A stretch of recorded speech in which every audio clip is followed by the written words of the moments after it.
That was a very jarring switch from music to not music. I understand, but I didn't want to let the other half of the song finish. I just wanted to get straight to things. So 3, 2, 1. Welcome everybody to Theory Underground. I am your host, David McCarriger, and today we have two co-hosts with us. This is Anne Snellgrove, my, do I say betrothed? You're betrothed. I don't. Betrothed what? Is that a... Doesn't that mean like we're engaged, right? Is that Nance is the other one. Nance, what's up? Is that what that means? Yeah. Oh, okay. We're betrothed. I think it implies like ownership, I see. This is my property. What's up, everyone? I'm being forced to be here. No, I'm just kidding. So, it's a joke. But anyway, I was just saying the things that I think people say. I'm not sure. I'm not even sure. You know. But you're not allowed to do that right now. It's not okay. It's not funny either. So let's be really serious. We're all here today to commemorate the founding of Theory Underground 12 weeks ago. No, I'm just kidding. Actually, so we've been calling these like week 1, week 2, week 3, but this is like more like week. I mean, I don't know. So just going with the counting, however I originally started that, this is week 12. But I mean, really, it was founded. It was established on December 6th, 1980. 1987. It was established the day that you were born. The day that I was born, Well, in a sort of sense, but no. I meant to say 2022. I meant to say 2022. Yeah, You're it'd be pretty. 30 years off. I mean, it could be a joke, I suppose. That could be an inside joke. Founding day, yeah. Theory Underground established 1987. Okay, but anyway, if it does turn out to be an inside joke, this was the founding of it. But welcome everybody. The Week in Review streams are ones that I was doing weekly and stopped doing weekly. Currently, the calendar on the website still shows. What does it show? It shows that there's a bunch of shit that's not even happening. So it says weekly community review for the chronically busy or seeing impaired. Right? The idea was to make this more accessible to people who can't keep up on everything. You know why that's not possible? Is because nothing is in the world is more exhausting than all of the things I'm doing, plus trying to make it all accessible to people who can't keep up with it. So I kind of want to just encourage other people to be like, look, if you know someone who you can make this all more accessible to in some way, do it. But for now, I'm going to keep doing basically what I've been doing, operating at half capacity, because my energy got used up and I passed out, and it's not been the same in the last few weeks since then, as we talked about in the most recent Week in Review stream.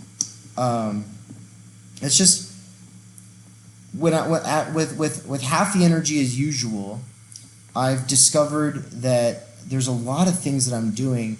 It's like, it's not sustainable, right? Like, I'm not able to write a book when I'm doing stuff like this. No. And now I just think you're more, like, something about that made you, like, in tune with what is zapping your energy. You were just, like, doing everything all the time. And now you're, like, very aware of what saps more energy, which is just why I think you're more tired. And I take time to unplug every day for at least a half hour, but I try to unplug for like a couple hours, But one of the drawbacks to unplugging and not constantly always doing everything is that I haven't even fixed this calendar. So currently the events calendar on the Theory Underground website is bunk. Don't trust it. And then if you click the events tab, I think it doesn't even work. Let's see, does it work? Let's check it out. So yeah, if you go to theory-underground.com, oh yeah, you can click events and then you'll see events. But for now, they're not all correct. The main thing that is correct is you'll see the GJIC for the internet, what they do here. What needs to be added is every month we'll decide like when this is going to occur, and then that needs to go up. And what is this? Because it's changing. It's not just the week in review. Now it's a bit more like a month in review combined with the patron only chat, which is to say that there's news that goes public and there's news that stays private in the patron community. And that's not just because I want to incentivize people to be patrons. It's not just because I want people who've got skin in the game and who've been around for a while to kind of be the majority of the people that get certain kinds of information. But it's also more importantly, I like the idea of like two kinds of news, right? There's the news that like it's like I'm putting out there on YouTube, and then there's the news for like a smaller conversation, right? I like that. Like I find some kind of a freedom in that, and so I hope other people like it as we go on. It's an experiment like everything else. But I wanted to say that a couple of really exciting things are coming in terms of courses. A new one is listed right now, and that is What is Sex? Alenka Zupancic wrote a book called What is Sex? And Cadell Last from Philosophy Portal and I are co-teaching it, though I have to say Cadell Last is doing most of the work because he has a lot of slides from before and he's just kind of revamping it for our conversations. And he's really teaching me in the way that Mikey's teaching me, which is to say, like, he's been there, he's done that, and we have good conversations, a cool dynamic, and we're experimenting with it as a sort of teaching learning style, you know? Because what am I but the glorified student supposed to be too dumb to understand the reading that was done, right? Because in my piece on mastery and the student's supposed to know, I say that what we need are people willing to lecture and to stop assuming an audience of students who get it. No. Assume students who don't get it. But here's the problem. We can't assume students who don't get it at all in the sense of they didn't even do the reading. No, assume students who did the reading and are now confused. Like that should be my follow-up to that last one. But on this note, I did make a meme, and so I will share that. Let's see. The meme is of the famous painting, forget the artist's name, but it's Alcibiades learning from Socrates with some fair-looking lad behind Socrates leaning over him. And so basically over Alcibiades, who's looking pretty regal and flamboyant, it says Dave. And then over Socrates, who's instructing Alcibiades, it says Theory Underground guest lecturers. And then the person hovering over Socrates' shoulder, hanging onto every word, it says enrollees, fellow travelers, and lurkers on YouTube. So, what up, chat? Is anybody lurking on YouTube right now? Shout out to the chat. Good to have you here. Shout out to the podcast people who will be listening to this in the future. Shout out to people who are new to Theory Underground who are checking it out on YouTube after the fact of the live stream. Don't worry that you missed it. Nothing is more annoying to me than people who are in the chat being like, oh no, I missed it. Now, it's really silly that that's annoying because I get the sentiment actually makes sense. It makes sense because you just wanted to be there when it was happening because you wanted to be able to chat. And that I appreciate. I do love when people are in the chat. But what it does is it normalizes this idea that it's almost pointless to watch it after the fact. And so that's the only thing is like, if you go, oh, I'm sorry, I missed it, and then you leave it at that, it gives me the impression, well, now you're not going to watch it. I did it for you, though. I do it for people who are watching it after the fact. It's not just for people who are here right now. So, anyway, what is sex? Cadell Last is in the role of Socrates. I'm in the role of Alcibiades. Or am I Socrates questioning someone who's supposed to know? It's a mixture of these learning styles, and we're playing with these styles. Yeah. Yeah. So did the two of you watch that stuff? How do you both feel about it so far? Watch. The conversation with Cadell Last on What is Sex? Yeah, I watched that conversation. I was there live, and as someone who's like not that grounded in the theory or like not as experienced with the Lacanian stuff especially, but I have like a little bit of a footing and I want to understand more. I'm excited because I can tell that like both Cadell and Dave know enough to like apply examples and make something relevant, but then also they're really good at talking about it in like an abstract way that gets me like thinking about it and trying to like cling on to that. And so I think it'll be a good course for whatever level you're at or whatever like your interest in Lacan is, because it's still going to be relevant. Hell yeah. What about you, Nance? Yeah, I watched two. I think, or maybe I just watched the same one in Zoom and then rewatched it again on YouTube. I might have done that. I'm super pumped for the course. Started reading the book, and I think it's kind of topical as well. It goes into some stuff that might help cool some people's jets, or at least bring up interesting discussion points. Word.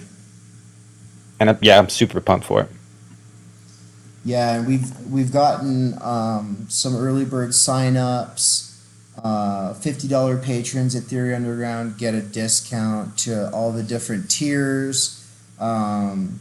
There's also a new tier for patrons to be able. So if you're a $50 subscriber to the website just to be my patron, then you also get any course at the audit level for $50, and so that saves you a lot of money now because the tier system has added prices that bring more value directly out of my finite and most precious time and energy. So, like at the first level, let's take a look at it. Actually, we've got the course right here, don't we? I guess I would have to open up the product side. So Yeah. You want to say something about the tiers?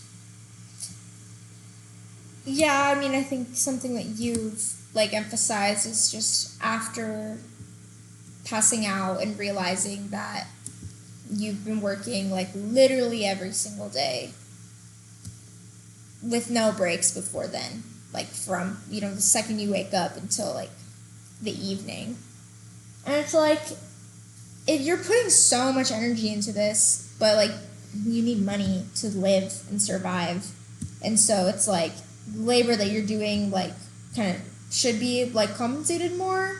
But then also I like the tier system because like there's like scholarships, there's discounts, but then also like there are options to just make it like accessible to everyone. I think having some stake in the game, like it's stupid, like in my ideal world college classes would be free and everyone would just take free courses all the time and like get the most out of it. But because that's not how the world works right now, and because like there is a lot of value in taking courses, and the fact that like money, like an investment, puts some stake into something or kind of gives yourself some stake in it, then it just makes sense that would be like a motivator for people, really, to really want to get the most out of it. Yeah, that's been the thing that has reading Carl Jaspers' The Idea of the University at the beginning of everything going on with Theory Underground in a group with other critical thinking, theoretical educators really accelerated my thinking on this one, because it's like Jaspers is really adhering to and fleshing out the ideal of the university. And in the ideal of the university, like the best of the best are going to be able to get in, and they're going to be able to focus on their research and teaching, and they're not going to have to deal with busy work, and they're not going to have to deal with deadlines, they're not going to have to deal with administration. And so we kind of took that approach with the first couple of classes, which is like, look, you don't have to be at Theory Underground. You can go do anything else. You're not getting credit for this. All we have is some kind of street cred, and even that's relative. So really, we can't say that this is even worth doing. But if you think it is, then great. We're glad to have you. Welcome to the club. But we're all living in this thing, in this world. And so the things that have real hard deadlines force our attention. And when we have a lot of things competing for our attention, and specifically our time energy. The things that are going to win are the ones with the harder deadlines, right? And so some kind of accountability assessment structure is needed. Several people have put that forward. So people will find more value from it, and we want to be able to deliver on that. But we also want to make it so people can just basically audit. So like tier 1 is just auditing. You know, you can just go to tier 1 and that's just auditing. I mean, you get access to the forum still, right? Currently. Yeah, currently. Whether that stays the same or not, I'm not making promises right now. Sure. I mean, obviously, anyone who purchases it at this level, that's going to remain the case for them. But ones in the future, I kind of want to have the audit level be something where it's like they don't even see the website. They just get like the syllabus and they got the links, and then they don't have to worry about any of that other stuff. It's like, do I want people to go to the website for everything? Yes. But also, like, I don't know. It's interesting. That's cool. So, like, they're paying to, like, listen in on a course at their convenience. To be they don't really have to do much work to do it. It's just like, oh, here it is. Listen to it now. To be a fly on the wall. I see. And honestly, like, that tier 1 could just be the live lecture, just the recorded, you know? Like, either just the live or just the recorded, almost. Like, if they can't attend the live, they can have the recorded. But they can also just come sit in the live, maybe ask a couple questions. Right. And the thing is there are people who are at that level and that's what they want, and it doesn't seem like they should have to pay a bunch of extra. But tier 2 is like for longer term stake in the forum, for longer term stake in the recorded lectures, for being able to return to those. Now, it's not like this, I can guarantee it'll be available for the rest of your life, but you know, it's about the longevity of the website and having a stake in the longer term maintenance of the website's costs, as well as having access to stuff that gets added to the course over time, because all of these courses are only gonna bulk out like they're working out, slamming protein shakes every day. Like, these courses are only going to evolve like freaking Pokemon, you know, and so they're just gonna get better. People who just think, oh, it would only be worth being there if I was in the live Zoom call. Why? Because you could say something in the chat? Because at the end of the day, it's me hystericizing a lecturer or me lecturing. That's almost all it's ever going to be. Yeah. And so watching that in the Zoom call or after the fact should be almost the same value, I would think. Some people will get more from being in the group, and that's valid, but hopefully the forum function is going to kind of serve that purpose for a lot of people who aren't able to be there because of time zone differences, because of work conflicts, etc. Yeah. Yeah.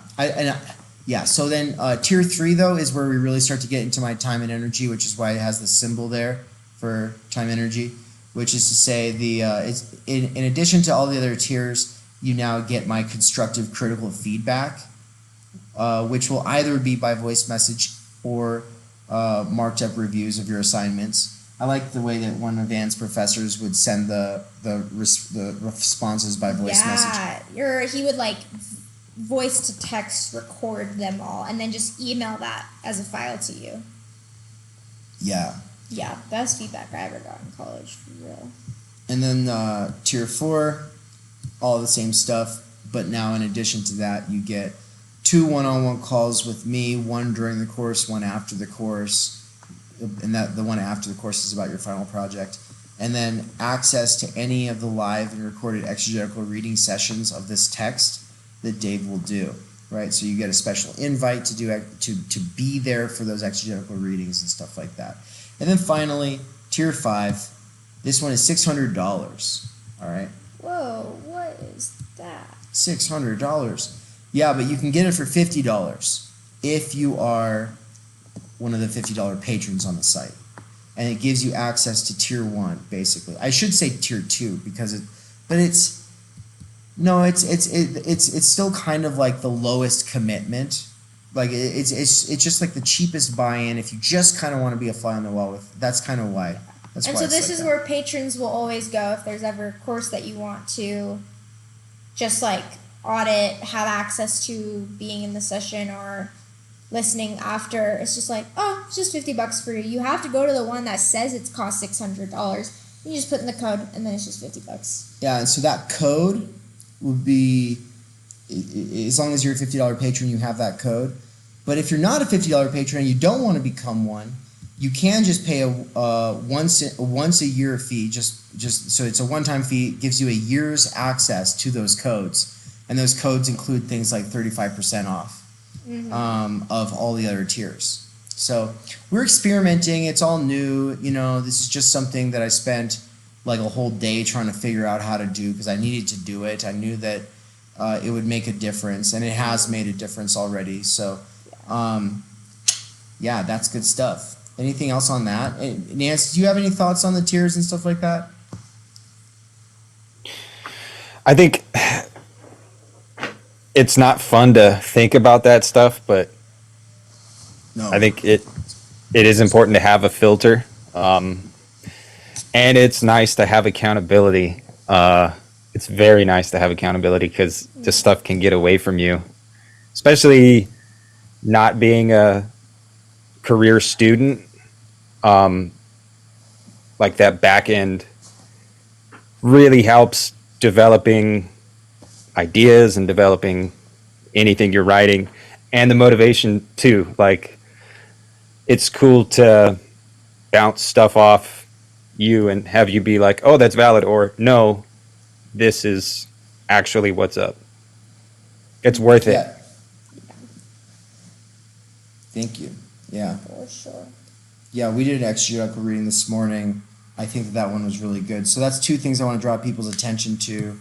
One is right here, and that is it just went up on. You can't keep yawning. I'm sorry. You're gonna make everybody in the audience go to sleep. No. You're gonna make everybody else yawn. I cover my mouth. Yeah, now I want to yawn. No. I'm going to yawn. It doesn't matter if you do. Look what you've done to me. I'm putting it in the live chat. So this link to Cadell. This link to Cadell last video that I just shared. It's an introduction to Olenka Zupanchik's What is Sex with me and him. And this is basically the second conversation we had. The first one was on my channel called 3 Reasons to Read This Book. But the introduction is just on the actual text. And it's a killer conversation. So definitely go check it out. It just premiered on his site today. Yeah. I mean, things got said, conclusions get drawn, connections get made that people are going to be thinking about for the next decade. I guarantee it. We're saying things nobody else is saying. We're doing things no one else is doing. And it's a big deal. So I don't want to say anything else about that for now, but the conversation this morning, it was the exegetical reading with Nance and Nikki. Nikki's first time doing it. She got her achievement for doing it the first time. That was killer. That was a really good conversation, wasn't it, Nance? Yeah, that was a great way to start the day. Nice. And yeah, I feel like it was maybe a little bit special, and maybe that's like, it was like, oh, hey, get up, it's early. Let's dive into this. Yeah, you got up. What time did you wake up for this? I got up. It was around 5. Hell yeah. So everybody if you got eyes on the screen, I went to the live tab on the Theory Underground website. There's a difference between videos tab and live tab. The videos I upload, the live I obviously stream. And so yeah, it's For They Know Not What They Do, Chapter 3, Part 1, Zizek on Hegelian Language. And this is also just crucial because what's developing at Theory Underground is a theory of education itself that is meant to be compensatory, to bend, to counteract against the tendencies of the attention economy that we're all caught up in, that we're still participating in as we speak. Adam's in the chat. Welcome, Adam. Welcome, welcome, welcome. Hold on. Let's get Adam in here. Oh, hey. Oh, hey, Adam. How's it going, man? You're on live television. Sure. You're on candid camera. Well, then I better put on my good camera. There it Did is. you just change your angle? God, Yeah. dude. God damn, got moves. Adam's leveling up. Put it over every here. day. Nice. God. What? Okay, that's a third. Camera Shut the one. Okay. That's the worst. Okay. The worst. Now he's wait. I like that one the most. Oh, I'm just kidding. yeah, it's a good one. My daughter drew that one. No, we can't see you. That was the joke. Oh, I'm well aware. Oh, okay. It's a very punchable face. Oh my God, no. No. All right, everybody. Well, this is Adam and Nance, and they're in the call. And Adam, where you're coming in on this call, I'm wrapping up saying a couple of things. So I'll finish making those basic. I'm basically getting a few things out there so that people got the basic update, and then we're gonna go to the private side of the patron call. Okay, so we're not there yet, but the conversation, because Nikki had never done an exegetical reading before, and I don't think she'd watched any of the previous ones. She asked really good questions about how to do one, and kind of like so it made us more aware of like what are we doing as we do this, and why are we doing it, and like I said, there is a theory of education developing that you're not going to see anywhere else. It's cutting edge shit. We're doing something real cool. There's a lot of really neat stuff in the works. I'm not going to get too into it because a lot of it's just information and ideas that only the patrons are going to be privy to for a while. But for now, I will just say that there is a new system of achievements at Theory Underground, and I wanted to show you all that. So we just talked about the tiers as well, which is why that was on the screen. But yeah, if you click on your own profile picture at Theory Underground, it drops down like this menu, and currently the menu is redundant. It says the exact same bullshit that the header does, which is wrong. That's not how it's supposed to be. I finally have a solution to that, and now it's going to show options for your timeline, options for your connections, options to see your achievements, etc. But right now, if you just click on it, it will take you to your profile, which is just your name and nickname, which is not the ideal situation. I would rather that it was a little bit more. I want it to be like people are coming to like almost like your MySpace page or something. But it's a placeholder for now. Let's go to my connections because I actually don't have any achievements. I have forgotten to award myself achievements on this website. Creating Theory Underground achievement. Yeah. Bro, you gotta take care of you, man. Yeah. I know. Time Energy Award. No, I do. I need to give myself a bunch of achievements that people are gonna go, oh, okay, I can't. I would have to put in 10 years of work before I can get that one, right? Just to kind of, it's kind of like the gang when you have the initiation to a gang, like the founder of the gang kind of sets the bar somewhere, right? Gosh. But does the founder haze himself? You know, well, I'm gonna hang. Jeez, that's a slip. Haze myself. The worst All right. season of Sons of Anarchy ever, man. That was the worst slip. I've been making a lot of slips, and that was the worst one. I'm gonna hang myself. I said. Now YouTube's gonna. Me too, dude. It's okay. Me too. Cool. All right. As you see here, Nance's face, beautiful face. What does it say? Be Nance. If we click on it, you can see right beneath his profile picture there, he's got 3 achievements. But if we click on that and it takes us to the profile, oh, well, I think you'll see the same crap. I should have just clicked the actual achievements. One day we'll take you there. Yeah, the website's still slower than it should be. I upgraded it for a couple $100 a month and went to cloud because now it's not a shared server. That was supposed to make things better, but it's honestly still sluggish. But whatever, it's a work in progress. The app will be a lot faster. So yeah, you see these different achievements. This one says 3 exegetical readings. This one says first timer for exegetical readings. And then that one says you're so discursive, which is I think you get it for making your first discussion post or something like that. Is that it? I Yeah. don't know. You're the creator. Yeah, it's the forum discussions. Yeah. So if you click on it, Yeah. then you find out. It says you've made your first reply. Oh, that's why you're so discursive. First reply to just anyone Yeah. and anything, or Yeah. in the.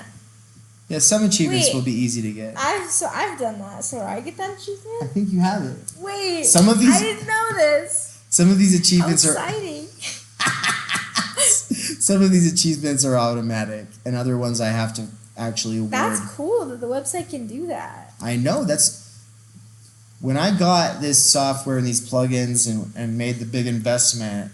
It was it was like all my savings, but I knew it had all the pieces of everything I wanted. Like, No, you've literally talked about this like for years, wanting like to have an award system in like a learning environment. exactly. And so, why am I at the meme page, my Instagram meme page right now? It's because I actually have the first Exegete award right here, and it just looks better. I'll eventually figure out how to make the website show like the high Yes. definition, beautiful version of it. But for right now, you just see like this faded, pixelated, smaller version of it. I gotta fix that. It's still cool. Isn't this sick though? Yeah. Like this sort of impressionist painting of like these people in the park. This is supposed to be Central Park, New York, and some people reading together. Thanks Midjourney for the artwork. No shame. I mean, that's the thing is like normally I just blend photos from Google image searches, but with Midjourney, I don't have to worry about I can just kind of blend other stuff. And that's the thing is like people who are using Midjourney and just generating images with Midjourney, they're missing half the fun. The real fun is blending images in Photoshop or GIMP. Take those images in there and then blend them, and you can do way cooler stuff than Midjourney is capable of doing. But yeah. It's cool. So yeah, now you know it. The achievement system's in there. It's a matter. You know what I'm gonna do? We'll geek out in Guadalajara this week, and I'll show you the back end so that you'll be able to make, if there's like some kind of achievement you wanted to add or whatever, like we'll be able to kind of start masterminding things. Gosh. I don't want to make it so people are awarded for just replying. I don't want to like you can make a point system where people get points just for replying, but we're not trying to have more noise, right? We're trying to have more like effort buffers is the point. Yeah. Effort buffers and cooldowns. This tattoo on my wrist is about cooldowns. The point is like, oh, you got a great idea, put it on cooldown. Like, yeah, write about it, but don't put it out on Facebook. Don't put it out on Twitter. Don't put it out on a blog immediately. Put it on a cooldown. Think about it for a week. Think about it for 2 weeks. Come back to it. Rework it. And it's just like a reminder to myself to like, okay, not everything has to happen at once, right? And So tie it to the draft. Somebody makes a draft post. Boom. Yep. Award. You chilled. Yeah. by calling it a draft in the first place. By just making it a draft. Like not actually posting it. Do Like you even saying have that something option as a on there? draft. When someone says something as a draft and then comes back and posts it 2 weeks later, boom. In my ideal world, that's how it will work. Right now, I don't even think you can save drafts. Yeah. People need to be. Listen, if you're new to the site and everything, just be using something like Google Docs or Evernote to back your stuff up. Don't trust the website. Have everything on your own, and then you copy and paste it into the site. Like that is the best way to go about things because I don't trust the site. I don't try. Like things can mess up. I'm dealing with so many errors every day. Like I mean, I don't want to act like the errors are proliferating, but there are just certain bugs that are hard to work out. Like some people making posts, code appears in their posts, and there's Only use like italic. No, when I've used like italics before, it's done it. But or like bold. But yeah. So when I copy and paste from Google Docs and stuff's italicized and it just stays that format into the forum, that's not been a problem for me. I think it's been a problem for some other people. Okay. And so there's something inconsistent about this behavior. And the team was working on it. I got something on that. Well, let me just say that the programmer team was working on it for 2 months. And then I followed up with them a couple times, and they're like, "Yep, still working on it." And then one day, a person with a different name, not the person I had been in contact with, says, "It has been decided that this is expected behavior, and your case is being closed." And I was like, What? No. You said you No. found the problem and you were experimenting with solutions, and now you're telling me it's expected behavior. Solution. Yeah. It's not a problem, baby. Yeah. There The you go. feature. Deny. Yeah, it's actually just, it's, you want to say you're doing underground shit. This is your street cred, like right there. It's a badge of honor when people can't read what you're writing because of. Bro, you weird wanted it to breakouts be of like code. MySpace, then you better get good with div, NDiv, little CSS. Oh my You better get gosh. some They're like animated GIFs in there. It's true. Adam, what were you gonna suggest as the? Check it out. Docs.new. Just get used to it. Format your shit in there. Don't use any. The problem is the formatting, the inline formatting in your whatever it is that you're using on WordPress. There, that whenever you use the formatting in that program, that's what's outputting those extra divs and all those other HTML markup. If you just format it in Google Docs or Google Sheets. No, Docs. You want to use docs.new. And that if you put that into your URL, it will open up a fresh one. Use your formatting in there. Get it done all nice on there if you want to have it with bulleted lists and bold and italics and all that shit. And then copy paste it in. You shouldn't have any issues. It takes it in just fine. It's when it tries to do it in line. All bad. Gotcha. So docs.new. I mean, if I were you, I would even just drop the formatting option. Just don't even don't even have that ability to do formatting in there until you get that bug worked out. And say, hey, if you want to be extra spicy, use a external program to do your formatting, make it spicy, copy paste it in. That's a good idea. Yeah, I'll look into that idea as well. There's kind of like this backlog of things I need to do. It's like I was showing people, I think before you got in here. Right now, if you go to your profile picture and like click it and it drops down this menu, that menu is just mirroring what's on the header. And I was like, well, that's redundant. Why is that? So that will be changed very soon because I finally have a solution to that. I figured it out. So that's going to show the stuff that otherwise you had to click on your freaking profile picture, and then that would take you after an insufferable long wait. It takes you to your profile, and then you can see like some options, and I want to make those options in that what you see in that menu, which is profile, timeline, connections, groups, videos, photos, forums, documents, email invites, and achievements. It's all right there. You can click on any of those, right? Well, that'll be in the drop down under your avatar there. That's gonna really make things better once that's like that. But I want to encourage people for now just to remember every time they have like the wait time, there's two things. One is that companies pay hundreds of millions of dollars to cut down the wait time, the load on a page, because statistically you lose people, and like a company like Amazon can lose hundreds of millions of dollars if the wait time is like 2 seconds. It's so that this is the main reason why everything's got to be fast everywhere. Everything's always got to be so fast. We need 5G, and we need more RAM, and we need more this, and it's because they're making so much money when things are faster, and that's the number one thing. It's bad for our attention spans. It's bad for our mental health. Yeah. Right. For real. And so that's why we're saying, look, whenever it has this longer load time, smile, sit back, and say, I'm in the underground. They're not trying to fuck me over right now. For real. Wow. I was like, where are you going with this? Yeah. Mind blown. Yeah. And then, we're really just riffing, but I want to draw your guys' attention to in the store right now. There is a product. It's not supposed to be showing just yet, so it's kind of a spoiler alert. But it was on the screen earlier, so I'm going to acknowledge it. But right now it's a course that we haven't even announced yet. Digital Literacy and Critical Media Theory and Practice, taught by Dave and Ann.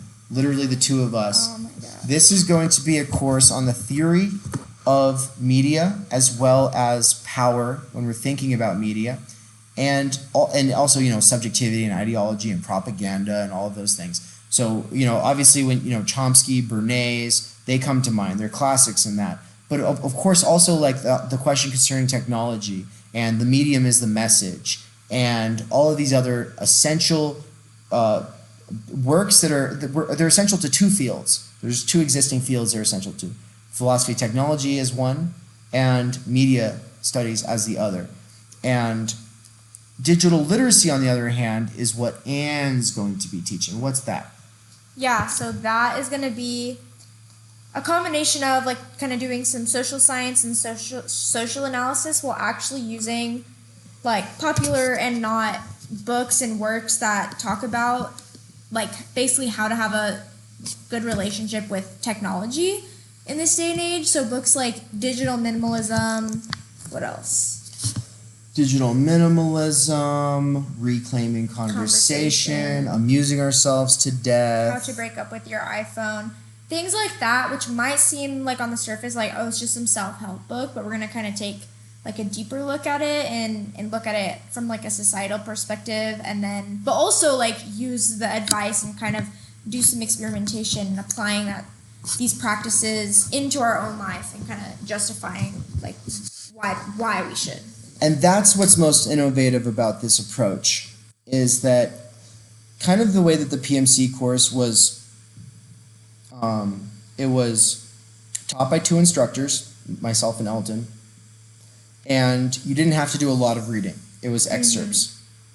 Similarly, this will be excerpt-based. You're not expected to read giant books. These are introductory lectures where you really spend time with an excerpt, getting to know the voice of the author, and maybe a concept. It's not going to be like you have to read the whole freaking thing. Because the goal is that after you've done the course and then you have the motivation to dive into one of these, you know which one to dive into. That's the point of an introductory courses. Yeah.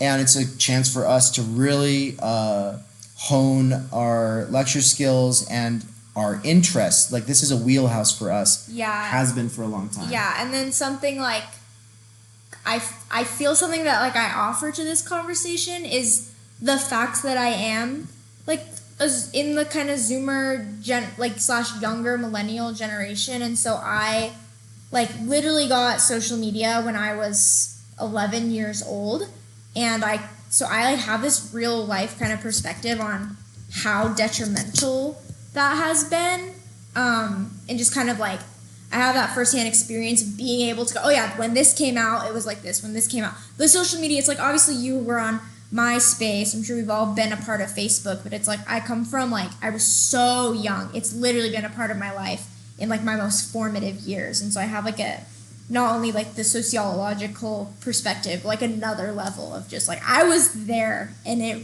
wrecked me. Right. Like I'm still recovering. Yeah, and it's talking about addiction in this context is not a joke. I mean, talking about jouissance and drive is not a joke. We could say that the fantasy of being a digital minimalist is the function of desire and the pleasure principle for the ego, but that the scrolling and distraction is drive coming in to frustrate the achievement of that desire, right? And so we're all stuck in the sort of tug of war between these things. And so, it's like we'll be talking about stuff like that, but I wasn't going to go too into it right now because we're going to do a surprise stream in the near future. We're not going to like plan it too far out in advance. We're just going to do it kind of the way I've been doing things, which is just like surprise, new stuff, surprise. Yeah. I'll tell you about it after the fact. The owl of Minerva only flies after dusk or whatever, so you'll always find out about it after it happened. Yeah. But this course is innovative for one big reason that we didn't get into, and that is that we're trying to utilize the fact that we're not bound to an academic year or institution or calendar, and the fact that there's a way that because people, in a sort of sense, when you pay for a course, you're paying for the accountability and assessment structure itself.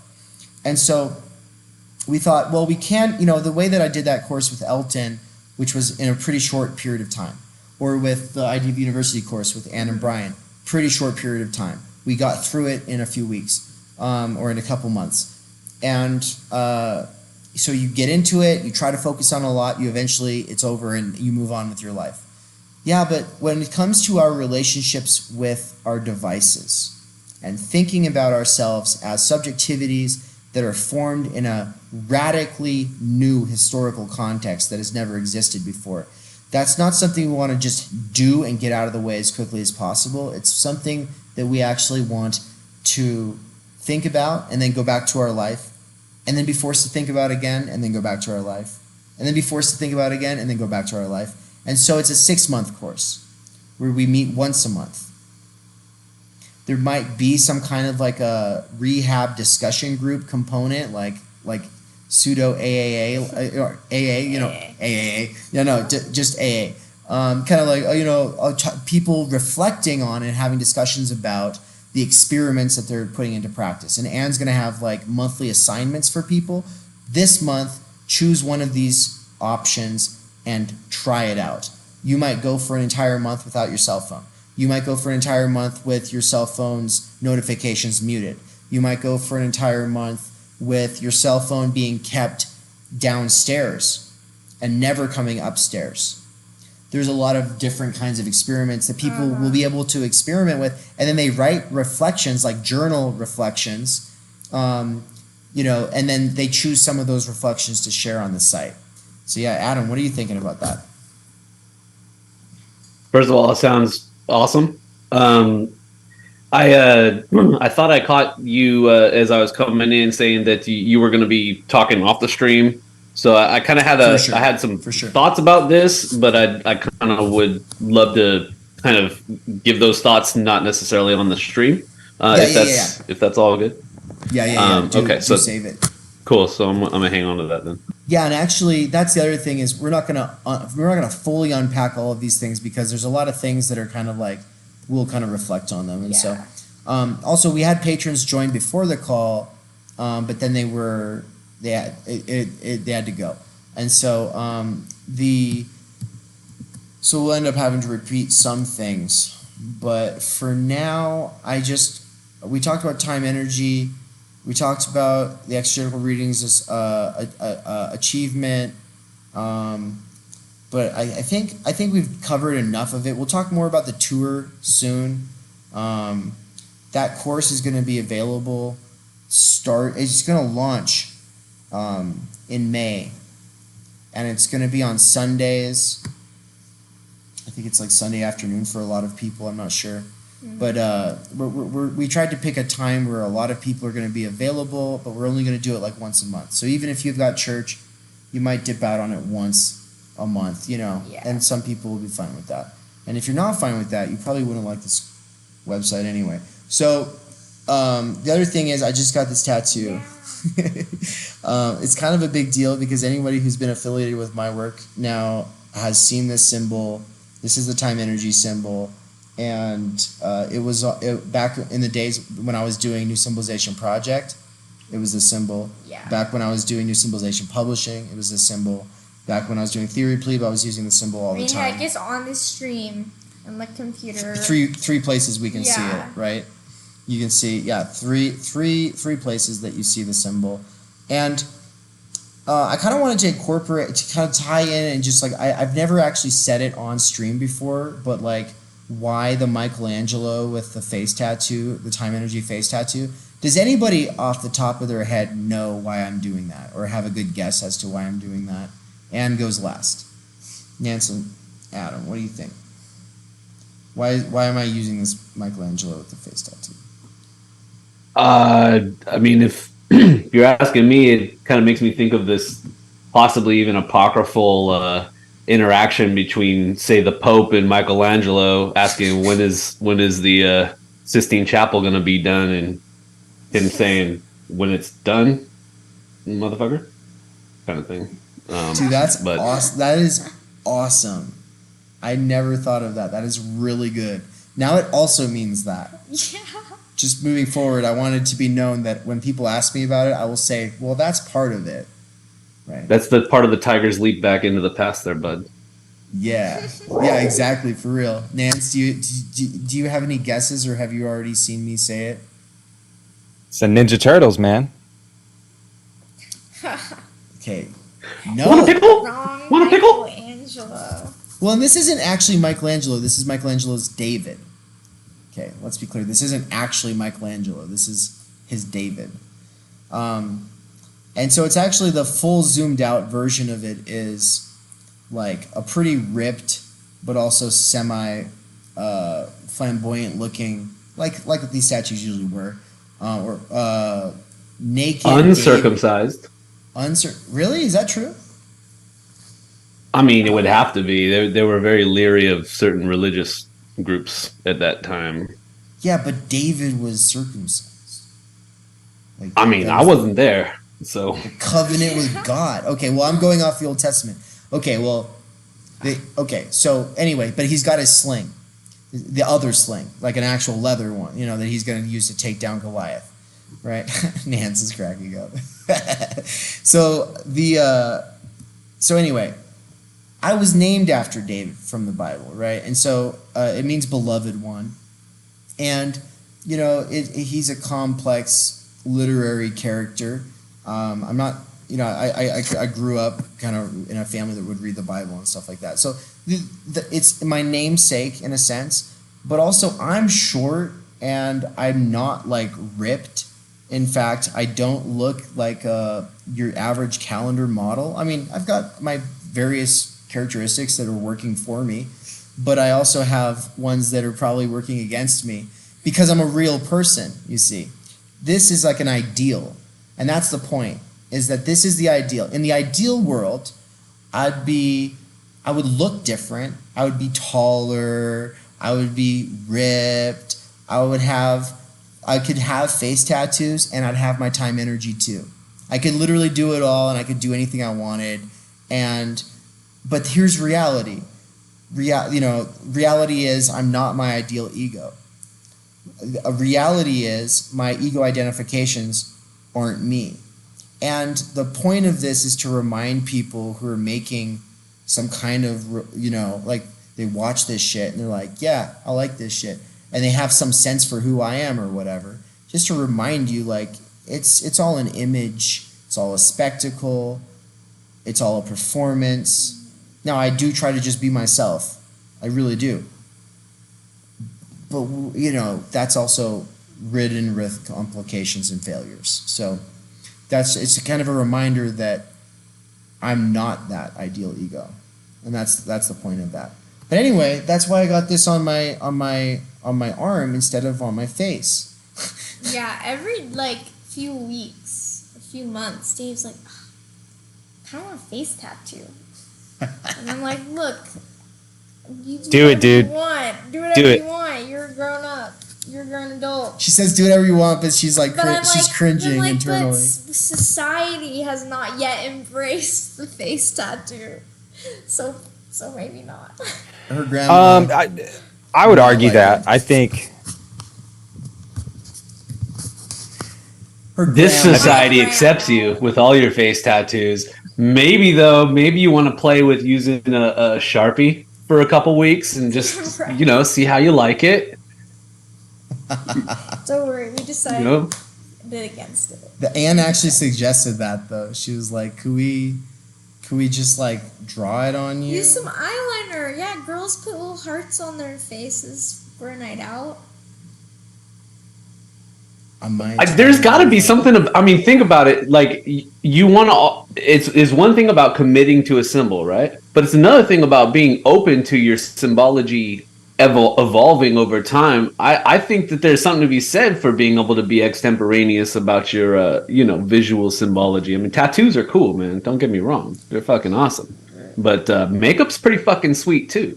I mean, I don't wear it. I kind of do wear it. I feel like this is makeup, personally. Yeah. Fair enough. The all natural makeup that I can't really grow without looking corny as fuck. Yeah, it's true. It's not a good look. You could tan with like a sticker. All right, now we're Yeah, That's a good idea. No, okay, first of all, that's a great idea. Second of all, this was not on the books. So I'm gonna say that pretty much I think we've covered the territory I wanted to cover. Yeah. The time energy like button on the website is a thing that I wanted to draw people's attention to as well. If you go into the forums, people's forum posts and comments, instead of a like button, you have a time energy button, which means that there's not a value judgment there. It's just the fact that you did give it some time and energy by actually reading it over. So you don't get to like it up or down or heart it or cry about it or any of these other emojis. You can do that in the replies in the comments, and you're encouraged to go for it, you know. But the point is I just replaced it with the time energy symbol because I wanted people to have the opportunity to mash the freaking time energy button. And so now you got that. And so hooray. Anyway, yo, there's actually people in the chat. What up? Isaiah Holland's in the chat. Sananda's in the chat. Sananda says it'd make you look more badass. True. Or See, Isaiah Holland does makeup and draws symbols on their face. Remind me of Bo Burnham repeating I'm wearing makeup in his song Art is Dead. Oh, repeating. Yeah. Yeah, oh my gosh. I love Bo Burnham. Isaiah, I'm glad you do that. And see, it's possible. It's Isaiah, look, if we meet up when we're on tour, I'll do makeup with you. I'll do makeup with you and go anywhere. I'm just saying. I'll go out on the town. We'll put little hearts on our faces and go do shit. Yeah. I'm down. I'll wear a dress while I'm at it. I don't know. Whatever kind of party we're going to, I'll match the occasion. Let's do it. But for now, I'm about to close this out. Yeah, we're going to the patron side of the chat. But don't worry, there's a lot of free content here available. I mean, I hate to call this news content, but we've also been hamming it up, having a good time. And so drag the thing back to the beginning and play from the beginning. When the stream ends, it might take a little bit to process. Sometimes it does. But I think there's how long is this? An hour. So it's an hour-long stream. That's not too bad. Yeah, we try to keep these short enough that people could, the busy people could listen to it. But I'm also realizing that busy people just might have to retire or move to Mexico and get a different job so that they just aren't as busy if they really want to do theory for a period of their life. Like retiring would really help. Hey, you're a busy worker. Did you think about retiring? Come on. Next time you hear something, just that easy. Jesus. Just that. Have you tried Don't be not a being dummy. poor? Yeah. this is me at the workplace. Everyone's like getting radicalized. They're like, I fucking hate my job. And I'm like, then why don't you retire? But for real, at Amazon, I was like, I talked about it for like months with my coworkers. I was like, yep, I'm going to leave. I'm going to go to Mexico and I'm going to live as cheaply as possible because the amount we're paying for rent here is not being covered by the amount we're getting paid at Amazon. And they were all obviously aware of it. Most people working at Amazon have a second earner in the household, or they're living with their parents, or, yeah. But anyway, that's neither here nor there, everybody. We appreciate you for dropping by on the stream, or listening to this on the podcast, or watching this in the future. The future. Stay tuned for this course, for the updates about it. This is going to bring you into a new relation with devices, yourself, others, and the world, and media in general. Yeah, it's going to be a game changer for real. Straight bussin'. No cap. Oh my god. Okay, I'm out of here. Later. Oh, I don't even have ads I can run on this. I just have to actually end it. It's